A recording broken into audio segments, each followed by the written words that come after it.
안녕하세요. 최부엉봉입니다. 벌써 9강째입니다. 여러분들 정말 고생 많으십니다. 여기까지 잘 달려오셨습니다. 이전 수업 시간에 우리가 몽골 제국 얘기를 이제 했고, 관련해서 우리나라 그리고 일본에 대한 얘기를 알아봤는데요.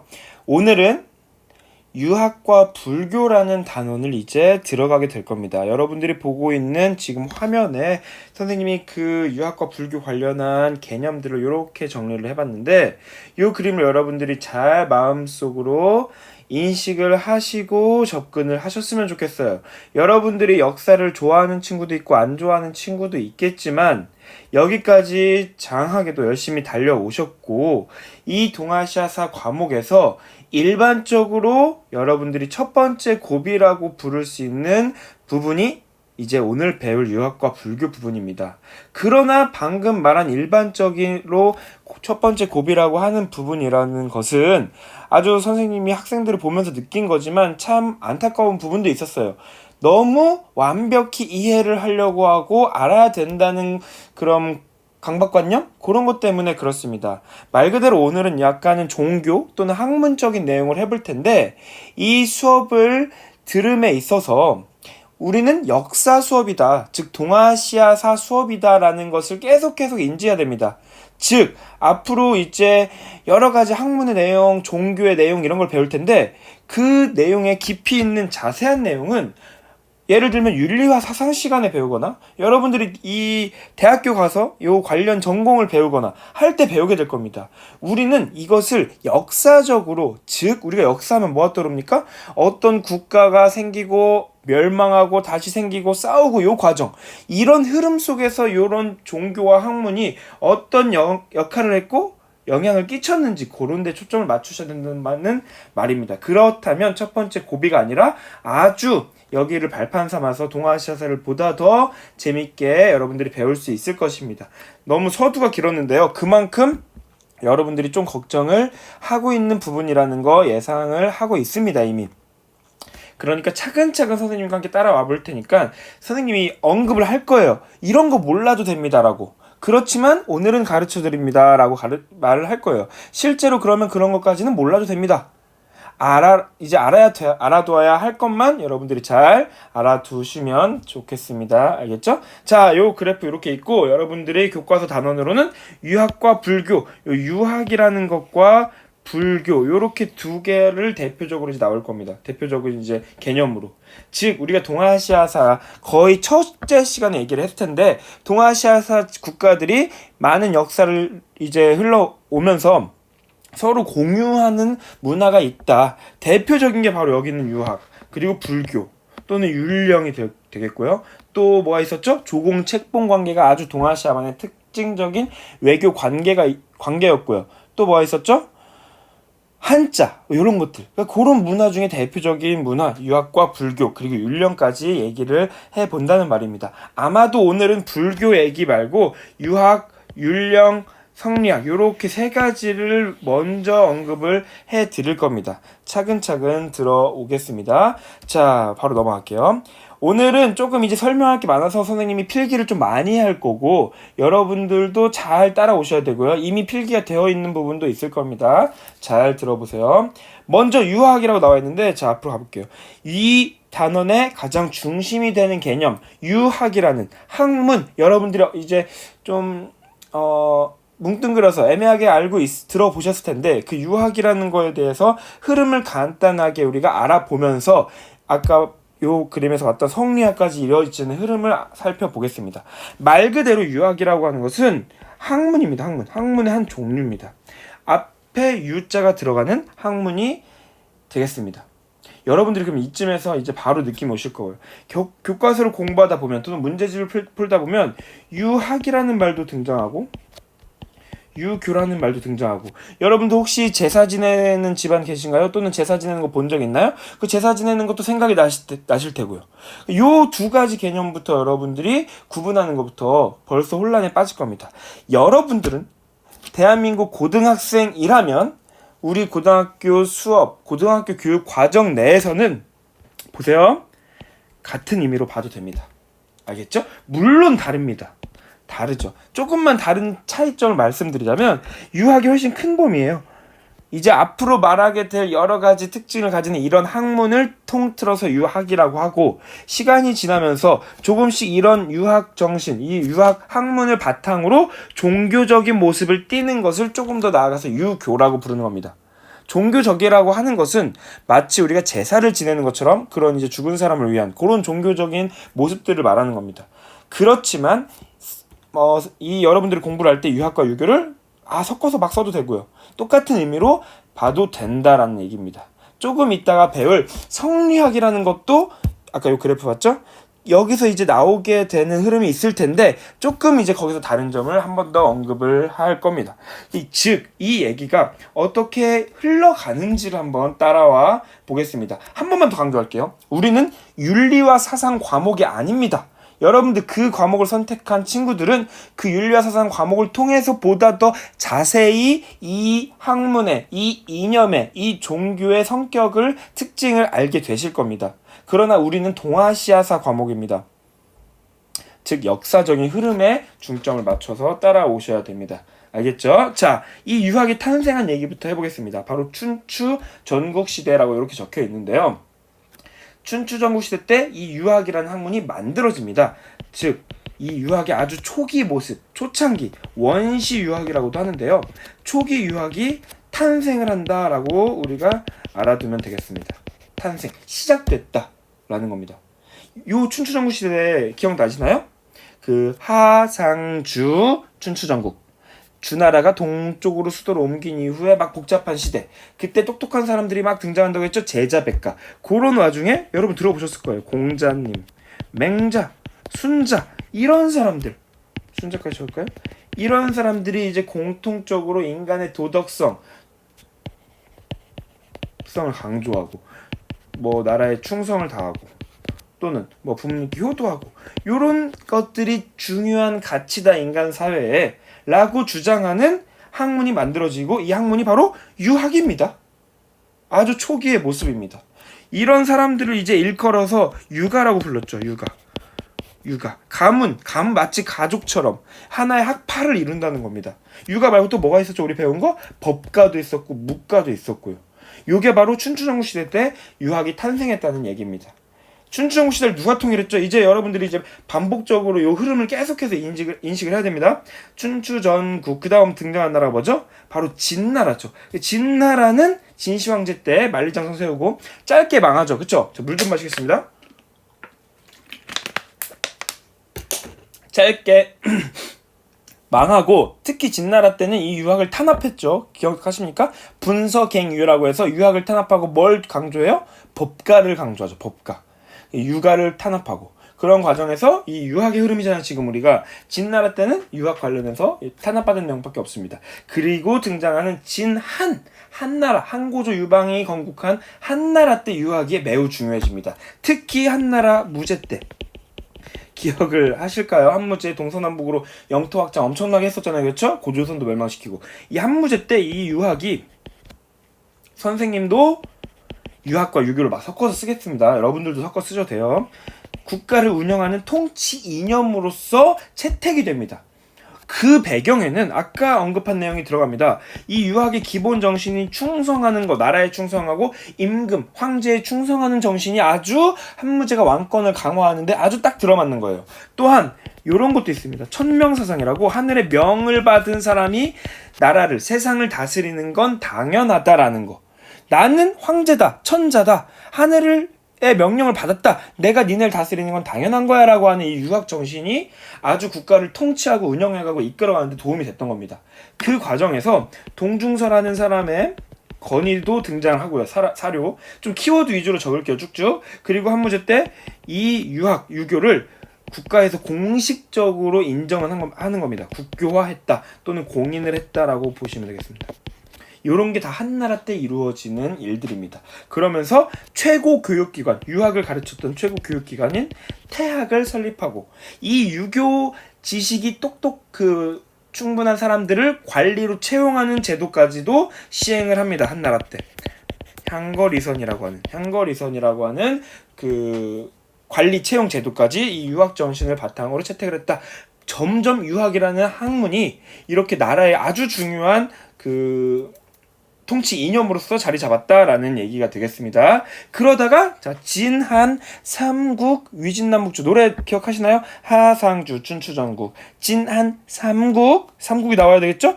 위진남북조 수당 바로 수당이 나오네요. 자 여러분들이 이제 앞으로 느끼게 되실 텐데 이 유학이라고 하는 것은 어떤 나라가 아주 안정적으로 지금 중국 얘기니까 중국 지역을 통일했을 경우 발전합니다. 매우 복잡한 시기 방금 말한 것처럼 삼국시대나 위진 남북조 시대 남쪽 북쪽 막 그 유목민족과 한족들 간의 다툼 남쪽 북쪽 나눠져 있고 막 그런 시절 또는 당나라 끝나고 5대19 이런 시기에는 유학이 발달 안 합니다. 유목민족들의 힘이 좀 더 셌기 때문에 야 우리는 그런 거 몰라 잘 그냥 뭐 하늘에 믿고 기도 정도 하는 정도밖에 모르겠어. 이거 뭐 공부해야 되는 거 아니야? 통치 이거 막 그 태학도 이렇게 있는 거 보면은 막 너무 공부만 강조하는 거 아니야? 우리 그런 거 몰라 하면서 그런 유목민족들의 힘이 세던 시대에는 그 불교가 오히려 강하고 또는 도교 같은 아주 조금 신비한 그런 종교가 발달합니다. 한 번 더 언급하겠습니다. 어찌됐든 진한 삼국 위진 남북조 수당 시기에 다시 유학이 중시되는 것입니다. 특히 수당 시기에 이걸 묶어놓은 이유는 수나라도 매우 짧게 존재했다 멸망했잖아요, 그렇죠? 그래서 수당 시대 이렇게 통합해서 부르기도 합니다. 수당 시대에 특히 이것도 조금 이따 말을 하겠지만 율령이라고 하는 나라의 법이라고 보면 되시겠는데 율령이라는 게 수당 시기를 지나면서 완성이 되면서 이 완성되는 과정에서 이 유학 정신이 매우 많이 그 나라의 법을 만드는데 반영이 됩니다. 이런 것도 특징이고요. 그러면서 공식적으로 아까는 이제 유학 지식이 훌륭한 사람들을 지방에서 이제 추천해서 관리로 등용한다고 했는데 나라에서 시험을 봅니다. 유학 그 지식을 바탕으로 과거제라는 게 만들어지면서 유학이 더더욱 중요시 되고요. 여기서도 최고 교육기관이 이제 등장하고요. 국자감이라고 불리는 태학, 국자감 다 같은 최고 교육기관입니다. 지금으로 따지면 대학교. 여기서 유학 교육이 이루어졌다라는 거고요. 그리고 이 유학 우리가 지금 아주 중요시하는 유학을 만든 공자 맹자님들 모셔야죠. 제사 지내드려야죠. 라고 하는 문화가 막 생기기 시작하면서 그 사람들을 모시는 문묘라는 사당입니다. 사당에 할 때 사당인데 이 사당 같은 것도 만들어지기도 하고요. 그리고 이제 특히 유명한 책이 하나 여기서 등장하는데 오경정이라고 공영달이라는 사람이 쓴 책인데요. 이게 당나라 때 편찬이 됩니다. 오경정이라고 하는 이 책에 대해 얘기하기 전에 요 얘기부터 먼저 할게요. 이 유교 학문에서는 특히 유명한 마치 예를 들면 여러분들 교회 다니시는 분들은 성경책이 있고 절에 다니시는 분들은 불경이 있잖아요. 그 종교를 에 대한 설명이나 이야기가 담겨져 있는 경전이라고 하죠. 여기 유학도 마찬가지입니다. 이 유학에 특히 유명한 책 9권이 있어요. 그걸 사서오경 4개의 서와 5개의 경이다라고 사서오경이라고 불리는데 이거 뭐 구체적으로 한 번 더 강조드립니다. 율리아 사상이 아닙니다. 이런 게 있구나 정도만 이제 들으시면 돼요. 뭐 사서 같은 경우는 뭐 대학, 논어, 맹자, 중용 이런 책들이 있고 뭐 오경 같은 경우는 뭐 시경, 서경, 역경, 예기, 춘추 이런 책들이 있는데 이런 책들이 특히 이제 이 유학을 제대로 깨달으려면 유교를 제대로 깨달으려면 공부를 해야 된다라는 게 있는데 이 당나라 때 제목이 뭐죠? 오경정이래요. 오경. 특히 이 오경이 중시되었다. 이 오경에 대한 설명 같은 거 정의 여러 가지 설명 의미 같은 것을 달아놓은 책이다 라고 하면서 사람들에게 읽혀졌다. 수당시대의 유학 중에는 오경이라는 책이 좀 더 강조됐다라는 것도 특징이라고 보시면 되겠습니다. 알겠죠? 요 정도 이제 키워드 알아두시면 되겠고요. 그러다가 수당 5대 10국이라고 하는 복잡한 시대를 누가 통일하죠? 기억을 하셔야 될 텐데 이제 아니에요. 기억 못 하셔도 돼요. 복습하고 오면 되죠. 그렇죠? 수당 5대 10국하고 송나라가 통일을 하죠. 그렇죠? 물론 노래에서는 요송금원 이렇게 요 나라 얘기, 거란종 얘기도 나오지만 송나라가 5대 10국을 통일한 얘기도 여러분들 구분을 할 수 있게 해야 되겠죠? 이 송나라 때 아주 엄청난 일이 생깁니다. 이 유학의 흐름 중에 기존에 이미 여태까지 배운 유학 내용이 있다고 칩시다. 그런데 여러 가지 복잡한 시대, 5대 10국 시대, 그 전에 위진 남북조 시대를 지나오면서 불교도 믿는 사람들이 중국 이 중원 지역에 많아지고, 도교라는 학문, 이거 뭔가 자연으로 돌아가자 약간 이런 학문입니다. 이런 학문들도 이제 유행을 하기도 하고요. 특히 이 두 학문은 약간 벌써 어려운 말이 등장할 텐데요. 형이상학적 측면을 가지고 있어요. 여러분들이 이런 걸 공부하지 말라는 겁니다. 너무 지워버렸나? 이거는 간단하게 이렇구나, 뭐 어려운 거구나 정도로만 알고 가세요. 뭔가 눈에 보이지 않는 실체, 뭔가 상상 속에 그런 것들에 대한 논의, 불교 뭔가 극락세계로 간다 이러잖아요. 뭐 도교 자연으로 돌아간다, 무슨 말인지 못 알아듣는 그런 약간은 추상적인 의미, 그게 형이상학적이라는 뜻입니다. 이런 것과 연결이 되면서 기존의 유학이, 우리는 막 부모님께 효도하고 뭐 나라에 충성하는 것밖에 몰랐는데 이런 종교적인 색깔이 섞여지면서 송나라 때 여러 학자들, 유학자들이 여러 가지 고민에 빠집니다.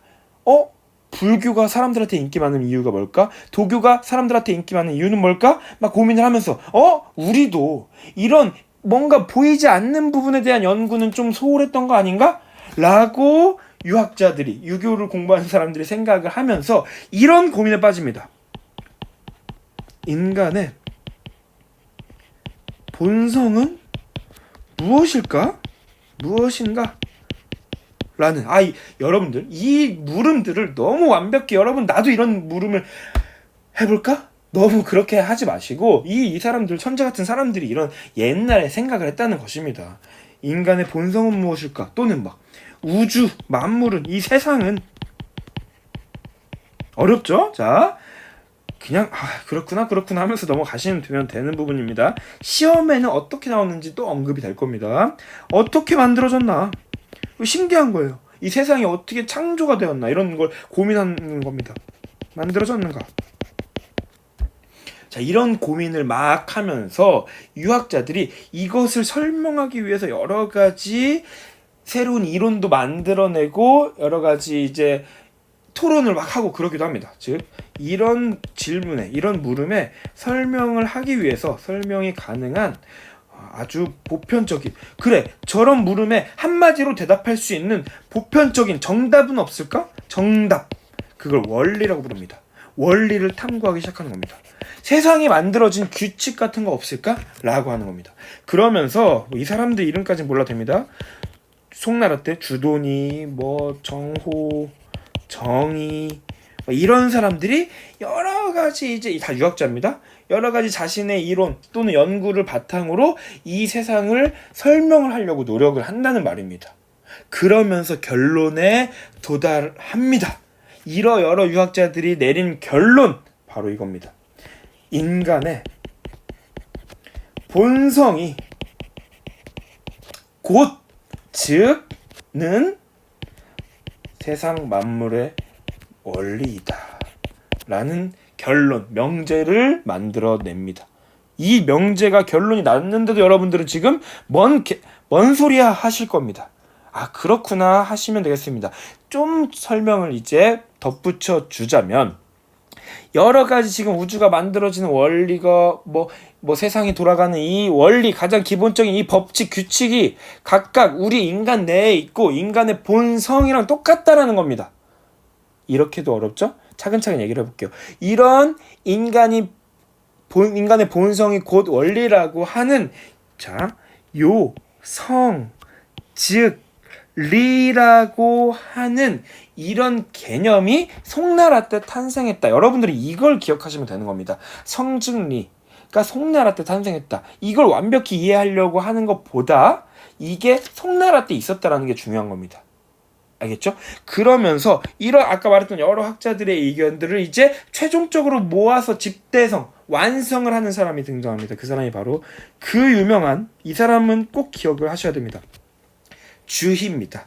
너무나 위대한 사람으로 모셔지길래 뒤에 이제 성인의 공자, 맹자 이렇게 불리는 것처럼 자자를 붙여서 주자라고 불리는 주희가 되겠습니다.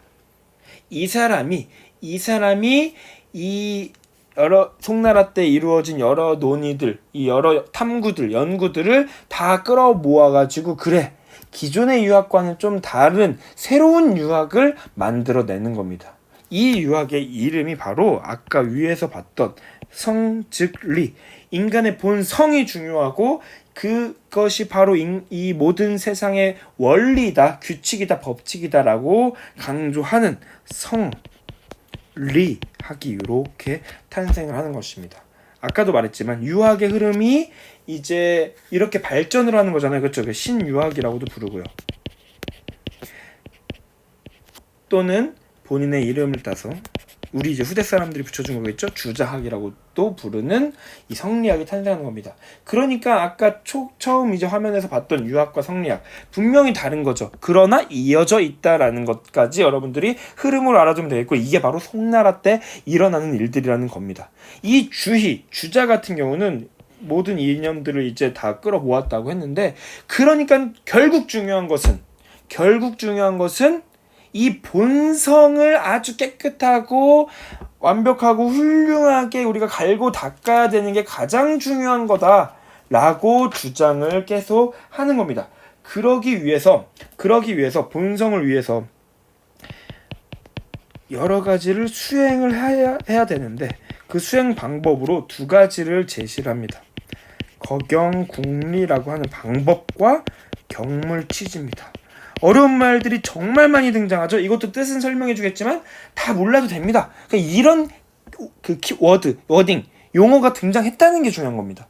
거경궁리부터 간단하게 말하자면, 경에 머물러야 된다. 아주 경건한 자세로 머물러서 그런 자세를 유지하면서 궁리, 생각하는 겁니다. 여러 가지를 계속 탐구하고 생각하는 겁니다. 인간의 본성을 위해서. 그러면서 어떤 사물을 볼 때도 끊임없이 계속해서 이 사물의 특징은 뭘까? 계속 관찰하고 본다는 것입니다. 경물. 여러분들이 공부하는 것처럼. 그러다 보면 암에 이른다.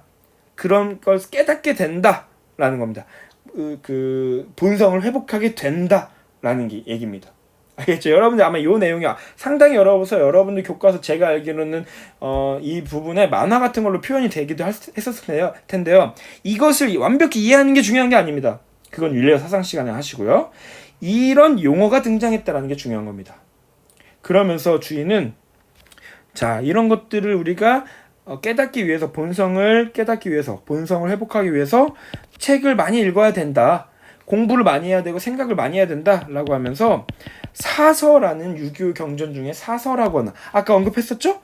아까 당나라에서 요 사서, 앞에 나온 사서, 대학 논어 맹자 중요, 요 사서를 중시하고 사서에다가 본인의 생각을 달아서 좀 해석을 달아놓은 주석을 달아놨다고 표현하는데요. 이 사서 집주라는 책을 편찬하기도 하고요. 특히 이 책 같은 경우는 과거시험 교재로 아주 유행을 했고요. 과거시험 교재. 이게 바로 송나라 주의의 주자학입니다. 이것을 요렇게도 이제 부르기도 합니다. 세상에 그래서 가장 중요한 것은 이 우주 만물이 형성되는 원리라고 했잖아요. 그러니까 이 세상을 딱 두 부류로 이분법적으로 보는 겁니다. 이분법적으로. 어떻게 보느냐? 세상은 이거 두음 법칙에 의해서, 이 리입니다. 리. 두음 법칙에 의해서 이 세상이 만들어진 원리, 법칙, 규칙인 리와 그것들이 실제로 표현된 또는 도구적인 거, 받쳐주는 기로 존재한다라는 이기론으로 또 이제 불리기도 하는 겁니다. 알겠죠? 요런 이름들이 이제 근데 나라에서 아주 공식적으로 채택이 되고 과거 시험에서도 인정을 받으니까 이런 공부하는 사람들이 엄청 많아지는 겁니다. 출세하려면 성리학을 공부해야 되는 거예요. 그러면서 성리학 공부하는 사람들이 매우 많이 등장하는데, 그 사람들을 사대부라고 합니다. 과거 시험을 통과한 사람들 또는 과거 시험을 준비하는 사람들을 모두 통틀어서 이 성리학 공부하는 사람들이다. 사대부라고 부릅니다. 사대부가 성장한다. 이게 바로 송나라 때 이제 특징으로 되겠죠. 게다가 여러분들 근데 송나라 지금 얘기를 계속 하고 있는데, 송나라가 여러분들 우리 이 전 시간 또 그 전전 시간에 어떤 이미지였습니까? 5대 십국을 통일하긴 했지만 거란의 침입, 여진의 침입, 서하의 침입으로 맨날 약한 모습만 보였잖아요. 그 문치주의, 아주 글 공부만 하는 거예요. 그러니까 이런 글 공부 열심히 해서 이런 게 탄생한 거죠. 그런데 그렇게 외적이 침입하는데 제대로 대처를 못하지 않겠습니까? 그때 바로 정신승리를 하는 겁니다. 정신승리. 아우 쟤네 진짜 싸움 되게 잘하네 라고 보겠지만, 아우 저 무식한 애들 힘만 세가지고 이렇게 그러면서 정신승리, 명분만을 강조하게 되고, 쟤네는 우리는 아무리 뭐 쟤네가 쳐들어와서 지고 패배하더라도 우리 아주 한족으로서 이 전통을 지켜나가고 아주 우리는 훌륭하다라는 그 명분만 따지게 되고 중요시하게 되는 겁니다. 쟤네는 오랑캐들이다 라고 하는 화의관 기억나시죠? 우리가 중심이고 쟤들 오랑캐다라고 하는 이런 정신승리 같은 얘기만 남아있는 겁니다. 이런 게 송나라 때 발전하기도 하고요. 또 이런 것들이 점점 퍼지게 되면서 후세에 이 성리학을 보다 더 효율적으로 가르치고자 각 지방에서도 우리가 아까 여태까지 배웠던 태학이니 국자감이니 하는 것들은 수도에 있던 교육기관인데요. 각 지방에서도 효율적으로 성리학을 공부하고 보급하고자 서원이 막 이제 생기기도 하고요. 그리고 각 지역을 다스리는 향촌의 자치 규약인 향약 같은 게 시행될 때도 이 성리학적 이 정신을 바탕으로 부모님께 우리가 효도하는 것처럼 이웃들끼리도 서로 도와가면서 막 해야 된다. 이 성리학 정신이 막 지방으로 이제 퍼지게 되는 겁니다. 그러면서 서민들도 알게 모르게 이 성리학 정신이 좋은 거구나. 그 서민들의 생활 양식에도 생활 규범에도 영향을 끼치게 되는 거고요. 이런 흐름까지 이어진 게 바로 송나라 때 만들어진 성리학의 개념이 되겠습니다. 어렵죠?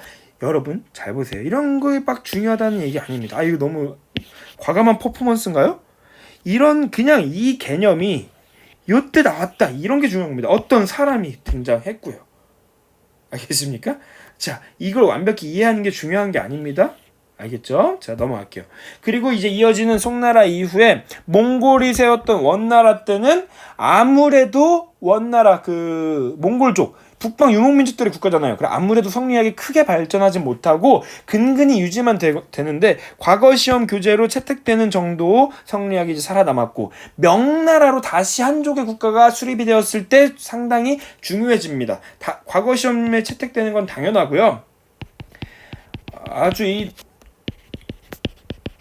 성리학 정신을 다 담아서 깔끔하게 정리하는 성리대전이라는 책도 편찬되고요. 그 영락제라는 황제 때 편찬이 됩니다. 그러면서 우리 다시 원나라의 지배를 벗어나서 새로운 한족 국가다. 다시 성리학에 투자할 가치가 있다. 성리학 공부 다시 열심히 해야 되겠다. 다시 성리학이 유행합니다. 이때 다시 그래서 성리학 공부하는 사람들이 활발하게 등장을 하고 성장을 합니다. 똑같은 사대부입니다. 사실은. 그러나 시대가 좀 바뀌고 보다 조금 이제 송나라 때보다 좀 더 발전된 형태의 이제 성리학을 공부한다. 그래서 우리가 부르는 명칭이 조금 달라요. 그리고 이 사람들은 좀 지방에서도 공부를 열심히 하는 사람들까지 다 포함하는 얘기인데 바로 신사층이라고 부릅니다. 신사층이 성장을 한다라는 겁니다. 사대부와 성격은 매우 비슷하나 시대가 다르고 이 표현 방식이 다릅니다. 요게 이제 명나라 때 성리학의 흐름이 되겠고요. 이렇게 이제 과거 시험에서 성리학이 정말 중요해지고 사람들 다들 누구나 다 과거 시험에 합격하기 위해 성리학 공부합니다. 여러분 갑자기 여기서 의문이 들지 않습니까? 인간의 본성을 탐구하고 우주 만물이 어떻게 탄생했는가를 고민하다가 그냥 과거 시험에 합격하기 위한 학문으로서 성리학이 여겨지는 겁니다. 이게 학문의 본질일까요? 아니겠죠? 하면서 이러한 현상을 비판하는 사람이 등장합니다. 이 명나라 때 이러한 현상을 비판을 하면서 야, 학문, 성리학이라는 게 왜 이렇게 됐냐? 보다 성리학의 근본적인 것은 우리 인간의 본성을 찾는 거 아니었냐? 라고 하면서 그러기 위해서 여러 가지 수행 방법 이런 거 우리가 배웠는데 왜 과거 시험 합격을 위해서만 목매다냐? 라고 하면서 보다 중요한 실천을 강조하는 이 유학 정신을 바탕으로 실천을 강조하는 이 성리학을 비판하는 새로운 학문이 등장합니다. 그게 바로 양명학이라는 건데요. 명나라 이제 말기에 만들어지는데 왕수인이라는 사람이 만든 양명학. 그 성리학이라는 게 이렇게까지 조금 이제 안 좋아진 모습을 띄우는 것은 너무 이론적이고 그리고 그 성리학 이론에 좀 뭔가 문제가 있는 것 같아. 아까 말했던 성리학의 결론. 인간의 본성이 즉 원리라고? 타고난 걸 그대로 이제 원리라고 여기는 이 사상이 마음에 안 드는 겁니다. 그래가지고 이 왕수인은 이런 말을 합니다. 인간의 본성이 원리가 아니라 원리, 가장 중요한 것은 바로 인간의 마음이다. 인간의 마음이 즉 원리다. 여기서 계속 등장하는 원리라는 것은 세상의 법칙, 규칙, 가장 중요한 것을 의미합니다. 원리이다. 즉 여기서는 마음을 중요한 겁니다. 여러분들은 죄송합니다. 모든 인간은 다 다르게 태어났다. 그쵸? 근데 뭐 다 다르게 태어났지만 누구든 다 착하게 태어났다. 그리고 당신들이 생각하기, 즉 마음먹기에 따라서 이 세상은 또 바뀔 수 있는 거고 그것은 모두 다 존중받을 가치가 있다 라고 하면서 조금 더 이제 발전한 형태의 이런 유학의 정신을 내세웁니다. 인간의 마음이 즉 원리다. 좀 아까 이 송나라 성리학과 비교해서 성 즉 리가 아니라 심 즉 리라고도 불리는데요. 요렇게 이제 여겨지는 학문이 등장을 하는 것입니다. 양명학. 여기까지가 성리학의 기본적인 흐름이고 우리나라 역사와 좀 더 연결 지어서 이거 다 적어놨어요. 얘기를 조금 더 빠르게 해볼게요. 한국사 얘기. 우리나라에서도 유학이 이제 발전을 했죠. 자, 고구려 신라 백제 다들 유학을 중시를 했습니다. 특히 고구려 때 태학, 신라 때 국학이라고 하는 교육기관, 최고 교육기관이 있었다. 발해 같은 경우 주자감도 있었고요. 아까 당나라 국자감이랑 비슷하죠?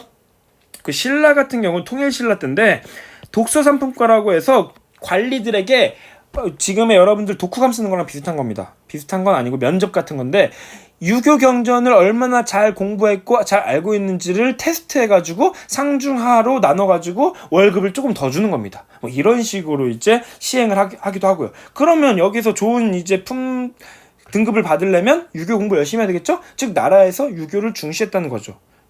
또 발해 같은 경우는 나라의 관직을 정함에 있어서 이 관직의 부서 이름을 정할 때 충인의 지혜신이라고 하는 유교 정신을 담기도 했다라는 겁니다.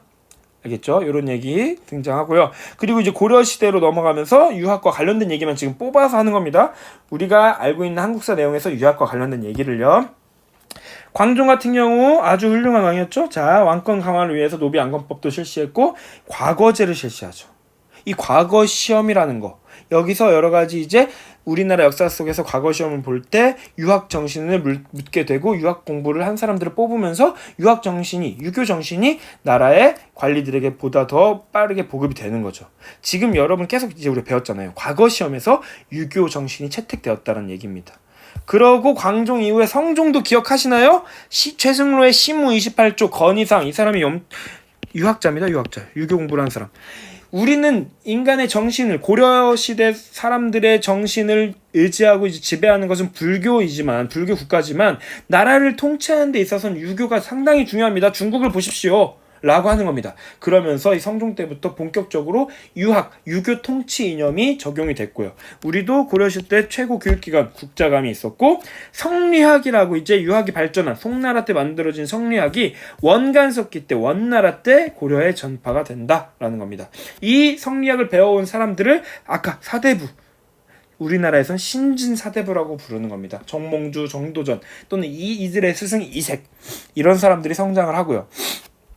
여러분들이 역사 이제 흐름을 우리가 언급이 됐잖아요. 원명 교체기 때 고려에서 조선 갈 때 신진사대부와 신흥무인 세력이 손을 잡고 조선이 건국됐다고 했죠. 그때 등장하는 정도전, 이 정도전이 바로 이 조선을 건국하는 데 있어서 성리학적 정신을 바탕으로 나라를 건국을 합니다. 그러면서 조선시대 성균관이라고 하는 최고 교육기관도 있었고요. 아까 중국과 비슷합니다. 서원과 향약이 지방에 보급되고 그러면서 서민들의 생활 규범화 되기도 하고요. 그리고 지방에서 아까 예를 들면 명나라 신사층이 언급됐던 것처럼 지방에서 성리학 공부를 하고 제자를 양성하는 세력들, 사림이 성장하기도 하고요. 사림이란 말 들어본 것 같죠? 작년에. 자, 그러고 우리는 또 우리나라만의 유학이 발달합니다. 그러면서 엄청 대단한 유학자 율곡, 이 태계, 이황 같은 사람들이 등장하면서 유학에 대해서 중국은 중국대로, 우리는 우리 방식대로 또 끊임없는 토론과 연구가 이루어지면서 우리 한국사만의 또 다른 유학 정신이 만들어진다, 정착이 된다라는 얘기가 되겠습니다. 자, 일본도 유학과 관련해서 볼 텐데 간단합니다. 일본 같은 경우는 야마토 정권 그 시대 이후에 교육기관이 언급이 되는데 시험에 자주 등장 안 하면 대학료라고 하는, 아까 봤던 태학, 국학, 주자감 요런 이제 흐름과 같이 이제 알아두면 되겠고요. 대학료.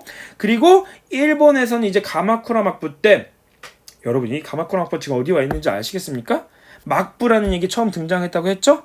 가마쿠라 막부, 미나모토노 요리토모 성리학이 처음으로 전래가 되지만 여기서는 크게 성리학이 발전하지 못합니다. 여러분들 다음 강의에서 언급을 하겠지만 일본은 불교가 상당히 많이 발전합니다. 게다가 그들을 전통적인 신앙인 신토라고 하는 게 아주 상당히 발전을 해서 여러분들도 뭐 일본 영화나 일본 뭐 애니메이션 같은 거 보면 그들 집안에 뭔가 제사 지내는 모습 같은 거 보신 적 있습니까? 그 걔들 좀 결혼하는 뭐 풍습도 특이하고요. 그러니까 그런 것들이 상당히 좀 독자적으로 발전하는데 그 과정에서 이 성리학이 크게 발전하지 못해요. 그 성리학이라는 게 전래가 됐는데 승려가 연구했다. 뭔가 아이러니하죠? 이 시대의 지식인이었던 승려가 외래 학문으로서 연구했다라는 이제 그게 가마쿠라 막부 때 일이고요. 그리고 무로마치 막부가 이어지는데 별로 배울 게 없고요. 그리고 이제 아직 안 배운 세 번째 막부 에도 막부에 대해 나오는데 에도 막부 때 이거는 이제 앞으로 계속 언급이 될 겁니다. 임진왜란 이후에 이제 일본에 만들어지는 막부가 에도 막부인데 그때 임진왜란 때 넘어간 우리의 강항이라는 성리학자가 일본의 성리학을 막 보급합니다. 그런 과정에서 후지와라 세이카라는 사람이 강항의 제자로서 성리학을 이제 일본 내에서 보급하고 연구하고요. 그런 과정에서 사소오경 나왔네요. 또 나왔네요. 성리학 이 유교 정신을 이 경전 이것을 일본어로 번역해가지고 주석을 달아놓은 책도 편찬하고요. 또 이 사람의 제자 하야시 라잔이라는 사람이 이 유교 정신을 나라의 제도를 정비하는데 또는 의례 예법을 정비하는데 활용을 하려고 했으나 크게 발전하지는 않는다. 결론이 이겁니다. 발전하지는 않는다. 요 정도 알아두면 되겠고요. 요렇게 이제 유학에 대해서 쭉 알아봤는데 여기서 수업을 마치고 싶은데 그 다음 게 간단해서 언급을 계속해서 나아갈게요. 이 부분은 복습 무조건 한 번 더 언급을 해드리겠습니다. 자, 이 유학을 바탕으로 완전 처음 부분으로 가볼까요? 자, 이 유학을 바탕으로 이 동아시아만의 아주 큰 특징이 있는데 유학 성리학 얘기했잖아요. 바로 그게 율령입니다. 율령. 이 유학 정신을 바탕으로 나라의 법이 만들어지는 게 바로 율령이 되겠습니다. 율령. 이 용어가 여러분들 이제 익숙해져야 됩니다. 물론 한국사 시간에도 배우셨겠지만 상당히 중요한 부분이고 참고로 율령이라는 말 뜻부터 언급을 해드리자면 이런 것도 사실은 지금 첫 시간이니까 배우는 거고 중요한 게 아닙니다. 그렇게 자 율이라고 하는 것은 형법이에요. 형법. 여러분 형법이 뭔지 알아요? 죄를 지면 처벌받는 겁니다. 감옥에 가거나 뭐 이 옛날 시대에는 맞거나 막 이런 식으로. 령은 행정법입니다. 이 말도 어렵죠 사실은. 이건 뭐냐? 나라의 뭐 제도, 뭐 장관, 대통령은 어떻게 뽑고 장관은 어떻게 뽑고 이런 법, 이런 제도, 나라를 운영하기 위한. 즉 이게 중요한 게 아니라 지금의 법이라고 보시면 됩니다. 이걸 율령이라고 부르는 겁니다. 이런 특징들을 가지고 있기 때문에 그 이름이 율령 또는 율령 격식 이렇게 나오게 되는 겁니다. 요 율령이라는 게 아까 말했던 유학 정신을 기반으로 동아시아에 쫙 퍼지게 되고요. 특히 수나라 당나라 시대. 자, 여기 묶어서 공부한다고 했죠. 수당 시대의 율령이 완성되면서 국가 운영에 매우 중요하게 적용이 되었다라고 보시면 됩니다. 그것을 보여주는 대표적인 제도의 이름이 삼성육부제입니다. 수나라 당나라 시대, 당나라 때 중앙 관제, 지금의 예를 들면 대통령 있고 밑에 총리 있고 장관 있는 그런 중앙 시스템을 말하는 겁니다. 이렇게 삼성이 있고요, 황제 바로 밑에. 그리고 실제로 이를 집행하는 육부가 이렇게 있다. 이게 기본적인 체제인데 이게 동아시아 주요 국가들의 가장 기본적인 관직 체제가 되는 겁니다. 옆에 발해볼까요? 상당히 모양이 비슷하죠. 삼성이 있고 6개의 부, 육부제. 똑같죠. 다만 국가마다 조금씩 자기네 국가에 맞춰서 실정에 맞춰서 변형하고 응용을 하는 겁니다. 이름도 다르고요. 그쵸? 중대성, 선조성, 정다성 다 다르잖아요. 이런 식으로 조금씩 변화는 있을 겁니다. 일본도 마찬가지입니다. 일본은 삼성육부제의 그 기본 틀은 비슷하지만 좀 더 일본 스타일로 맞춰서 이관 8개의 성, 8성, 8개, 8성제라고 하는 방식으로 이루어지고요. 특히 일본 같은 경우는 여기 있는 신기관 같은 게 상당히 특이합니다. 일본의 전통신앙인 신토, 이것을 담당하는, 제사를 담당하는 기관이 이 정부 부서로서 상당히 중요했다는 거. 고려시대도 마찬가지입니다. 고려시대 기억하시나요? 이성육부제. 중서성과 문화성을 합쳐서 중서문화성, 그리고 상서성 이렇게 있던, 이렇게 각각 국가가 조금씩 변형해서 사용했다라는 거고, 이런 법을 바탕으로 국가를 운영해왔고, 이건 이제 중앙, 수도, 중앙의 관직에 대한 얘기고, 백성들을 다스리는 데 있어서도 이런 기본적인 법을 만들어서 딱 정해준다는 얘기입니다. 매우 복잡해 보이는 그래프가 있는데요. 이 백성들을 다스릴 때 어떤 법이 만들어졌는지, 어떤 제도가 만들어졌는지에 대한 내용입니다. 키워드 먼저 적어줄게요. 수나라, 당나라를 거치면서 이런 제도가 만들어졌다라고 기억을 하시면 됩니다. 바로 균전제가 만들어졌고, 조용조가 만들어졌고, 조용조 제도, 그리고 부병제가 만들어졌다. 이게 하나의 시스템으로서 백성을 다스리는 기본적인 체제가 되었고, 이게 앞으로 나오는 모든 국가들의 조금씩 다 반영이 됐고 기본 틀이 되었다. 그 기본적인 걸 지금 그림과 함께 설명을 해 드리는 겁니다. 자, 기본적으로 국가가 있습니다. 국가, 당나라 조정, 왕실이 있고요. 이 조정에서는 넓은 영토를 가지고 있을 거 아닙니까? 거기다가 농사 짓는 사람들한테 땅을 주는 겁니다. 토지를 지급. 이런 방식이 균전제라는 겁니다. 이 말뜻은 균등하게 밭을 나눠주는 제도다라고 하는데, 이걸 균전제라고 하는 겁니다. 그 농민들은 공짜로 땅 받고 좋아하겠죠? 근데 거기서 끝이 아니죠. 땅을 받은 농민들은 국가에 의무를 다해야 됩니다. 지금과 똑같아요. 기본적인 그 시스템이 이때 만들어지는 겁니다. 어떤 의무를 하냐? 세금을 내야 됩니다. 조, 용, 조, 크게 세 가지 종류의 세금을 내야 되는 겁니다. 땅에서 나는 곡물 또는 그런 비단 같은 거, 또는 본인의 노동력, 노동이란 말이 있죠. 이 용이라고 부르고요. 그리고 조, 여기 나오는 조 같은 거는 이제 곡물이라고 해가지고 아주 특산물 같은 거, 이런 것들이 이제 납부하게 합니다. 이거는 이제 앞으로 배우는 이제 우리나라에서도 고려시대, 조선시대도 다 해당되는 얘기고요. 중국에서도 기본적인 이런 세금 제도로서 작용을 하고요. 이것뿐만이 아니라 나라에서 큰 전쟁이 있거나 또는 군사 훈련이 있을 경우 거기도 가야죠. 군사력으로, 노동력을 이제 군사력으로서도 의무적으로 납부해야 되는, 즉 부병제라고 하는 요런 이제 군인으로서의 체제도 만들어지게 되는 겁니다. 이게 바로 동아시아의 가장 기본적인 국가, 백성들을 운영하는 통치 체제가 되겠습니다. 이거에서 조금씩 다 응용하는 게 앞으로 우리가 배우게 될 여러 가지 내용들이에요. 지금처럼 모든 국민이 이렇게 군인의 그 의무를 다해야 되는 국민개병제 같은 거랑 좀 달라지기 전까지 전근대 시대를 이루는 가장 기본적인 체제가 되겠습니다. 자, 이게 바로 율령에 대한 내용들이고요. 우리나라 시대는 삼국시대 때부터 율령이 도입되죠. 아까 수당 시대에 율령이 완성됐다는 거고, 이미 한나라 때부터 율령이라는 이름으로 법이 만들어졌고, 우리도 중국의 영향을 받기도 하고 우리 스스로 법을 만듭니다. 여러분 하실까요? 적어줄까요? 고구려 때 소수리망, 율령 반포 기억하시나요? 백제 누굽니까? 고이왕도 있고요. 근축왕도 있고, 백제 같은 경우에 두 사람 배울 거고, 신라 같은 경우 법풍왕. 그쵸? 율령 반포. 이게 바로 그 얘기입니다. 일본도 이제 율령이 반포되는데, 일본의 율령은 이름이 남아있어요. 기록에. 다이호 율령이라고, 다이카 계신 이후에 이제 왕권을 강화하고 그렇게 나라를 정비해가는 과정에서 율령까지 반포됐다. 나라 시대 직전에 이제 있었던 일인데, 다이호 율령이 반포되면서 아까 봤던 이관팔성제, 요런 체제가 만들어진다. 다이호 율령이 반포되면서 함께 신기관 같은 거, 아까 좀 특이한 존재가 있다고 했죠. 이관 중에 이런 특징을 가지는 게 바로 이제 율령입니다. 자, 이렇게 유학과 율령을 이제 배웠는데 상당히 어려운 내용 많이 나왔죠? 시간도 오래 걸렸고요. 그렇죠? 다음 시간에 연표를 통해서 한 번 더 선생님이 이제 보다 좀 더 효율적으로 복습을 무조건 하겠습니다.